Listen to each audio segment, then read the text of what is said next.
राजस्व भूमि सुधार विभाग में बहुत बड़ी अपडेट यहाँ पर निकल के आ रही है कि बिहार में जितने भी अंचल है उसमें डाटा एंट्री ऑपरेटर की नियुक्ति 3700 कुल पद है और 3738 पदों की डाटा एंट्री ऑपरेटर जो है सीजन पद है। ठीक है, तो यहाँ पर उस चीज के बारे में यहाँ पर दिया हुआ है कि हर अंचल में 3 ऑपरेटर है और एक ऑपरेटर को प्रतिनियुक्त किया जा रहा है। तो क्या जानकारी है और सटीक जानकारी यहाँ पर इस वीडियो के माध्यम से देने वाले हैं, तो चलते हैं शुरू करते हैं। दोस्तों, राजस्व भूमि सुधार विभाग में एक आदेश निकला है जिसमें भू अभिलेख कंप्यूटराइज यानी सीएलआर योजना बेल्टोन के माध्यम से संविदा के आधार पर नियोजन कुल जो होती है 534 डाटा एंट्री ऑपरेटर की सेवाएं जो है भू अभिलेख एवं परिणामी निर्देशक अंतर्गत ली जा रही थी। ठीक है, परंतु वर्तमान में उक्त योजना स्थगित रहने के फलस्वरूप यानी कि संबंधित डाटा एंट्री ऑपरेटर की सेवा अंचल कार्यालय के अंतर्गत विभागीय महत्वपूर्ण कार्यों से निष्पादन में ली जा रही है।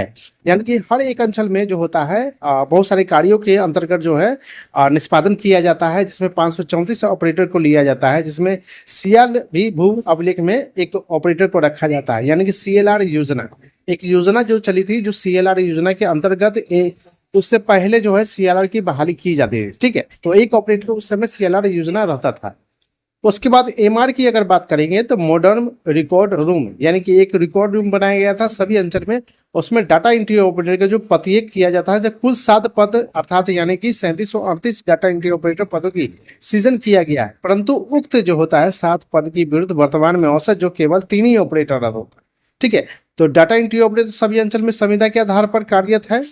3 ऑपरेटर अभी भी सभी जो होता है अंचल में 3 ऑपरेटर कार्यरत है। ठीक है, तो किसमें, तो मॉडल रिकॉर्ड रूम सभी अंचल में। ठीक है, नीचे में भी और दिया हुआ है, यहाँ पर अतः में हम पढ़ते हैं कि अतः एमएमआर के तहत अंचलों में डाटा एंट्री ऑपरेटर के रिक्त पदों के विरुद्ध जो है सीएलआर डाटा एंट्री ऑपरेटर की से सेवा प्राप्त करने हेतु प्रशासनिक सुगमता एवं विभागीय हित के सम्यक विचारों उपरांत निम्न निर्णय लिया जाता है। ठीक है, तो एमआर का जो काम होता है वो सीएलआर के रिक्त पदों पर भी उसको विरुद्ध जो है सेवा प्रदान की जाती है। ठीक है, लेकिन पहला जो होता है अंचल अंतर्गत डाटा एंट्री ऑपरेटर के रिक्त पदों के विरुद्ध जो होता है सीएलआर योजना अंतर्गत जो बेल्टोन के माध्यम से संविदा के आधार पर नियोजन डाटा एंट्री ऑपरेटर को एमआर के तहत संविदा के आधार पर समायोजित किया जाता है। ठीक है, तो एमआरआर जो होता है, एमआरआर में 3 ऑपरेटर होते हैं और सीएलआर में सभी अंचल में 1 ऑपरेटर होते हैं। ठीक है, तो 1 ऑपरेटर के जो होता है सीएलआर योजना का जो है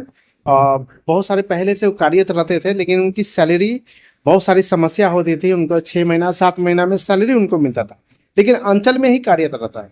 इसका योजना है लगातार जो होता है मार्च में ही खत्म हो चुका है। ठीक है, मार्च 2026 में इसका योजना खत्म हो चुका है सीएलआर का। तो इसको क्या किया जाए, और एमआर जो होता है वो कार्यरत है 3 ऑपरेटर को। ठीक है, तो 3 ऑपरेटर यहाँ पर कार्यरत है, तो हो गया 4 ऑपरेटर।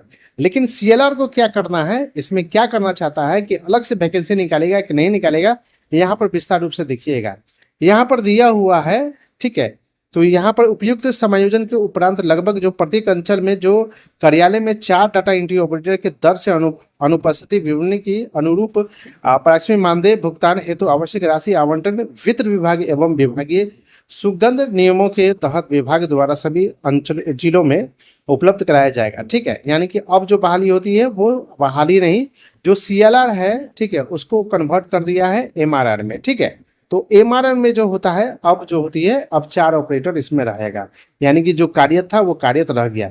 लेकिन सृजित पद कितना है, तो यहाँ पर देखिएगा सृजित पद यहाँ पर 7 गो है, सृजित पद यहाँ पर देखिएगा कुल पद जो होती है सभी अंचल में 3738 को रखा जाएगा, लेकिन कुल अभी भी 7 है, लेकिन अभी भी जो है 4 ऑपरेटर अभी भी कार्यरत, यानी कि 3 ऑपरेटर अभी भी खाली। ठीक है, क्या वैकेंसी निकलेगी यहाँ पर बने रहेगा, तो यहाँ पर आवंटित किया जाएगा जिसमें से डाटा एंट्री ऑपरेटर का जो होता है राशि दिया जाएगा। उसी तरह यहाँ पर दिया हुआ है कि अगर डाटा एंट्री ऑपरेटर के मानदेय वित्त विभाग के साथ अगर लिया जाता है तो सभी जिला में उपलब्ध कराया जाएगा। ठीक है, लेकिन निकासी एवं विनियमन प्राधिकारी नियमानुसार संबंधित डाटा एंट्री ऑपरेटर का मानदेय भुगतान कराना सुनिश्चित करेंगे। प्रस्ताव विभागीय अतिरिक्त वित्तीय सलाहकार की सहमति प्राप्त है और प्रस्ताव की समक्ष अधिकारी के अनुमोदन भी प्राप्त है। यह आदेश तत्काल से लागू हो जाता है। अब क्या है कि जो एमआर और सीएलआर को जोड़ दिया गया। ठीक है, तो पहले जो था एमआर का वेतन जो होता था अंचल कार्यालय से पेमेंट मिलता था। ठीक है, और सीएलआर को जो पेमेंट मिलती थी वो पटना से मुख्यालय से मिलता था। उसमें बहुत सारे विलम्ब लगता था, जिससे समस्या होती थी। तो सीएलआर और एमआर को अब कन्वर्ट कर दिया है और सीएलआर अब खत्म हो चुका है और जो होता है एमआर अब हो चुका है चार्ज। यानी कि अब जो जैसे बेल्टोन को मिलता था सैलरी अंचल कार्यालय से, उसी तरह एमआर को अब सैलरी मिलेगी अंचल कार्यालय से। ठीक है, तो ये बिहार भूमि सुधार विभाग का यहाँ पर अपडेट यहाँ पर दिया हुआ है कि विभागीय भुगतान होगा और विभागीय भुगतान के साथ यहाँ पर सारी चीज को यहाँ जानकारी दे दिया गया है। और ये बहुत बड़ी अपडेट यहाँ पर निकल के आ रही है कि अब मर्ज हो चुका है और सबको मिलजुल के अब काम करना होगा। ठीक है, तो ये रिकॉर्ड रूम के लिए सभी को प्रस्तावित हो चुका है। तो ये जानकारी राजस्व भूमि की सुधार के विभाग से लेटर के माध्यम से दे दी। किसी को प्रॉब्लम है तो कमेंट बॉक्स में जवाब दी जाए, हम सब पूरी जानकारी दे देंगे। वैसे अवधि जो अभी तक चैनल को सब्सक्राइब नहीं किया तो फटाफट चैनल को सब्सक्राइब करें और बेल आइकन घंटी को जरूर दबा दें। नेक्स्ट वीडियो में दोस्तों मिलते हैं एक नए वीडियो के साथ, तब तक के लिए बहुत बहुत धन्यवाद।